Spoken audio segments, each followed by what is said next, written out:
Je suis très heureux de vous retrouver ici à Tunis pour les journées cinématographiques de Carthage et les journées audiovisuelles de Tunis avec Frédéric Mitterrand, le ministre français de la Culture et de la Communication.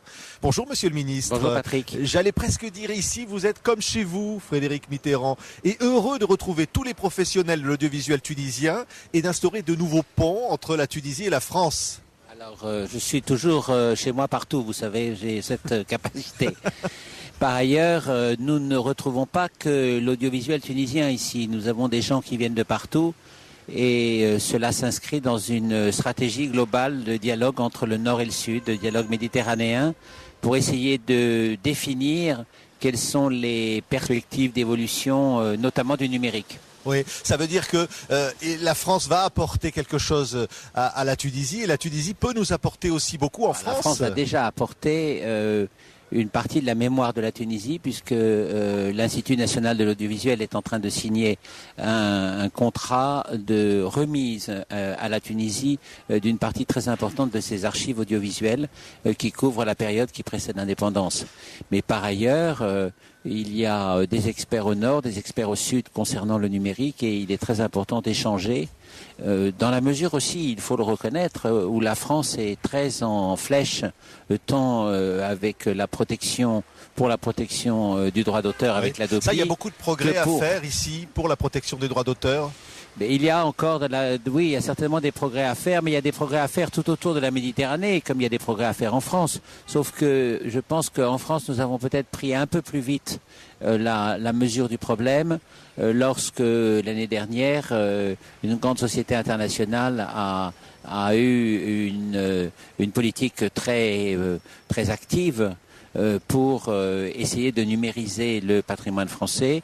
Et donc on a voulu réguler la manière dont les choses se passaient. Donc la France a pris de l'avance, effectivement. Oui. Le rôle de l'Institut français de coopération, ça c'est quelque chose que vous voulez pousser encore davantage? Mais oui, les instituts français de coopération à travers le monde sont très importants, mais il faut aussi dire que maintenant, grâce à l'Institut de France, qui va remplacer Culture France et qui sera opérationnel à partir du 1er janvier avec des crédits augmentés et renouvelés. Je pense que nous aurons aussi une capacité de rayonnement culturel et d'échange plus importante. Oui. Oui, ça veut dire, comme le disait l'ambassadeur ici, plus de France en Tunisie et plus de Tunisie en France aussi, parce que c'est important d'amener la Tunisie en France. Oui, bien sûr.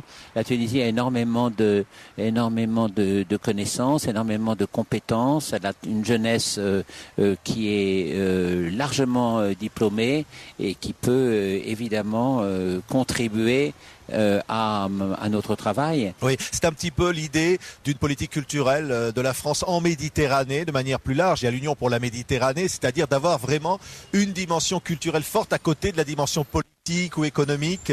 Je pense que la culture, de toute façon, dans la période de crise que nous connaissons, même si nous sommes en train de sortir de cette crise, la culture est absolument indispensable. Elle fournit à chaque individu des repères dans la vie parfois difficile qu'il peut traverser, et puis elle permet collectivement de se sentir appartenir à une communauté, ce qui permet de traverser plus facilement les difficultés, et puis aussi elle est créatrice d'emplois. On pense en France à ce qui s'est passé avec la loi Hadopi, Free, qui résiste.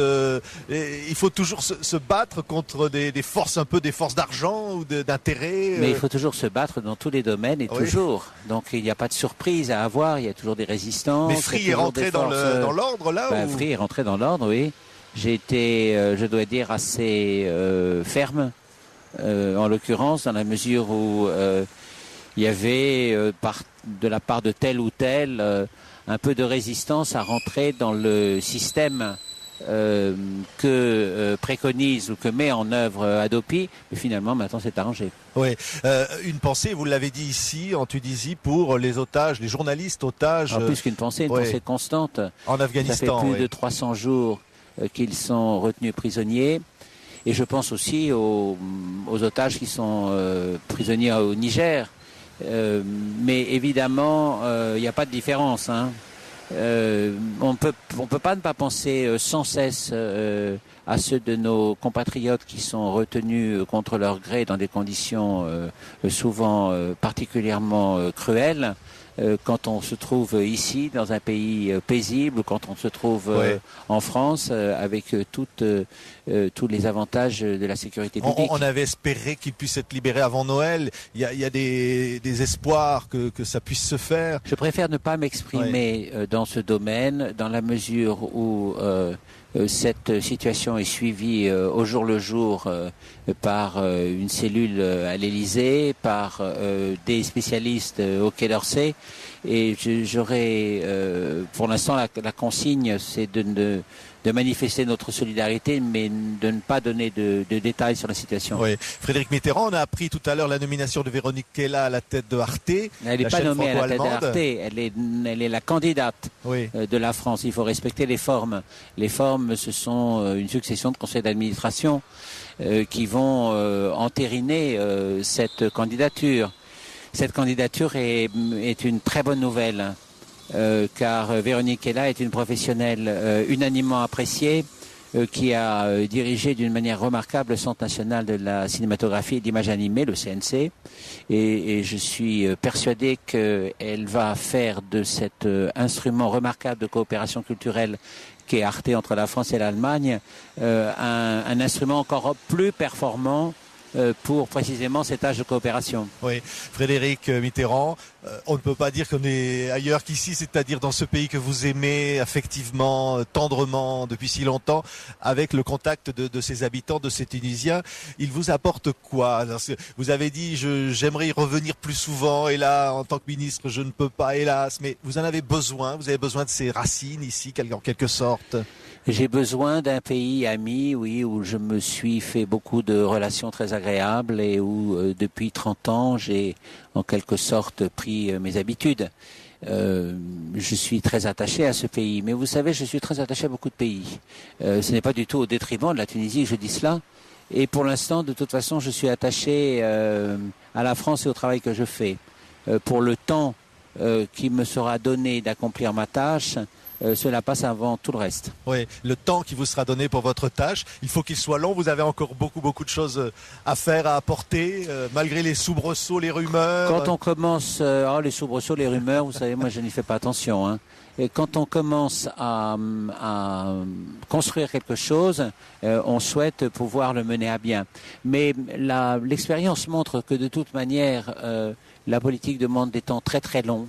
Et on n'inaugure jamais ce que l'on a lancé. En revanche, on aime bien que ce que l'on a lancé soit sur les rails. Et puis ensuite, c'est à d'autres que vient le privilège de voir l'œuvre accomplie. Mais vous savez, il m'arrive la même chose. Je passe mon temps à mettre le dernier point à des œuvres ou à des établissements qui ont été initiés par mes prédécesseurs, et c'est très bien comme ça. Merci Frédéric Mitterrand, on était ravis de vous accueillir ici pour les journées audiovisuelles de Tunis et les journées cinématographiques de Carthage. On était dans les rues de Tunis avec vous, monsieur le ministre. Merci beaucoup.